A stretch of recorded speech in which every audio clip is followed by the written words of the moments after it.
But just to look at where we are now, the kind of status of the Project Oracle programme. It was launched on the 24th of September last year, so I guess that's around 4 months ago. And a whole lot of things have been happening. And I should probably thank the Project Oracle team members because it's a huge amount of energy has gone into this, and I think it's very exciting that we can be here today and talk about what we've been doing. In terms of the standards of evidence, so the kind of the levels of assessment and validation that providers can apply for and be approved through, we have involved around 200 providers in London. The team that are working on the validations and with the standards have been working one-to-one with over 100 providers, and we have 75 projects registered on the Project Oracle website.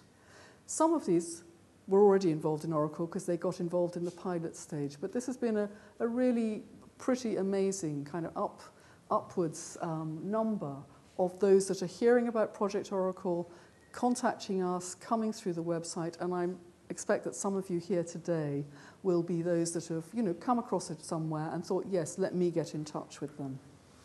We've also supported 36 project evaluations and that have been validated through the standards. Most of those have been at level 1, and any of you who are familiar with the levels, the standards as we call them, will know that that's a, it's a starting point. I should say that many of those have come from not really having thought that much about evidence or about any kind of formal evaluations, but just about collecting evidence, how to use it, how to analyse it, what to do with it, and have successfully been validated at level 1.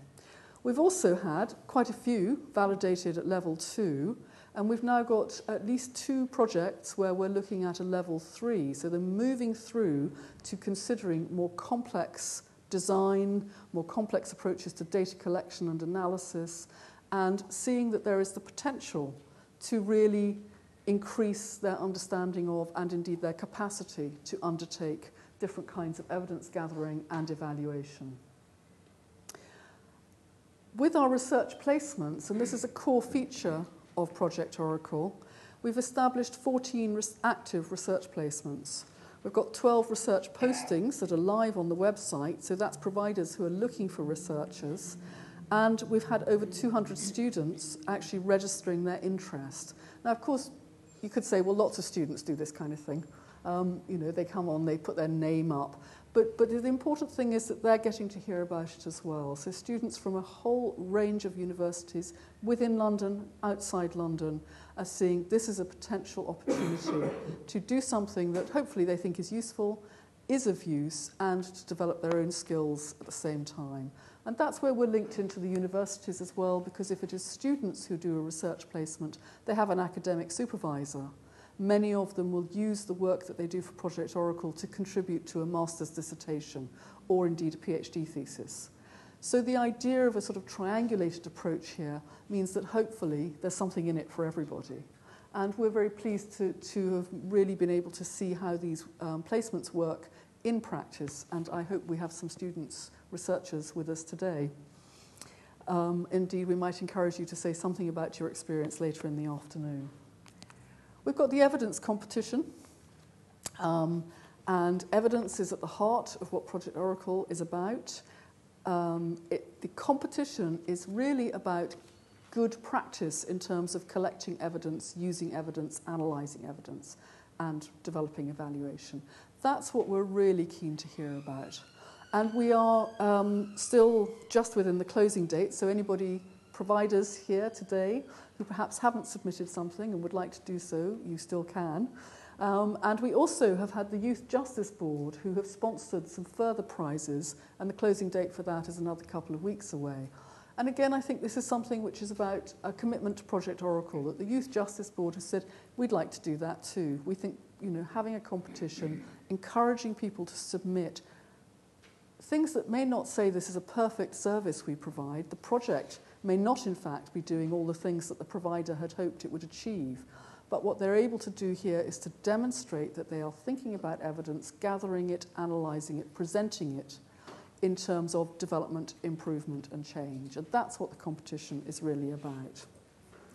We've also got what we have called reverse placements. And we actually started out, we wanted 15 people. We thought that was a really nice number to work with. We've got 17 people at the moment on our first cohort on the reverse placements programme. And these are those that we hope will become evidence champions. They are funders, commissioners, members of local authorities who will also have a funding and commissioning role. And currently they're participating in a seminar series which is delivered by a combination of academics who work in applied research and evaluation, as well as others. So we will have a funder who will be presenting a seminar from a funder's perspective to have that discussion with others. The idea behind this is that what we're talking about again is that relationship.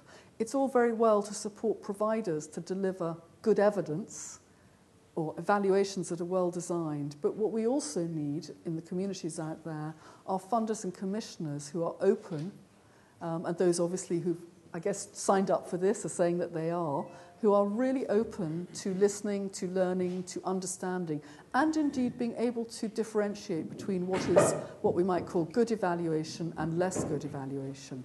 It's not any of you who are funders, and I've been one myself, it's not always possible to know. You might think something's a very well-written and beautifully presented report, but is it really a good piece of work? So we're hoping that people that come through the reverse placements will take up the banner, they will become evidence champions, and that there will be an opportunity to cascade some of this then through their own organisations. What else have we got? It seems a lot suddenly as I talk about it. We have a synthesis study where we're collecting evidence of existing programmes and project evaluations. At this stage, and remember we've only been at this for 4 months since the launch, at this stage what we're finding is that the submissions that we're getting as part of this resource are telling us possibly more about what providers are doing in terms of collecting evidence or conducting evaluation. It's very early days, and it will be some time before we build up that repository to start looking at whether there is something there which will tell us what types of interventions might work better than others.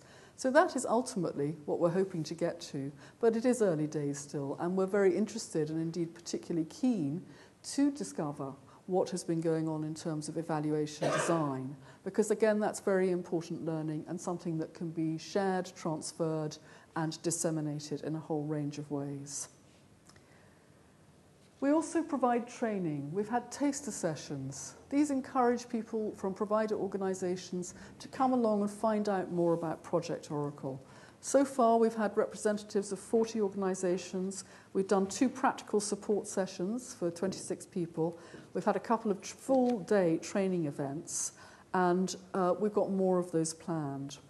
And I think what the process has been for Project Oracle is identifying a number of gaps with the providers that we work with. And what we're trying to do now is to plug some of those gaps through different types of provision, whether it's the kind of practical support, whether it's training on evaluation as a kind of discipline. Many of the providers who've contacted us are saying they haven't yet got the skills or the experience that they need to have in order to start moving towards level 1 or level 2 in terms of the standards. And that seems to be a very important part of where Project Oracle can go with this, is through capacity building and providing that support. We have a website. I'm sure most of you are now familiar with it. It's been, again, a process that we have gone through, a process of change. We think that it is looking pretty good at the moment. And it does host most of what we do at Project Oracle. Behind the scenes, again, as many of you will know, so much of what we do is person to person. Members of Project Oracle team working closely with providers and funders. But there's also an awful lot going on through the website, which is exactly what we intended. And it does host evaluations of projects that have been validated.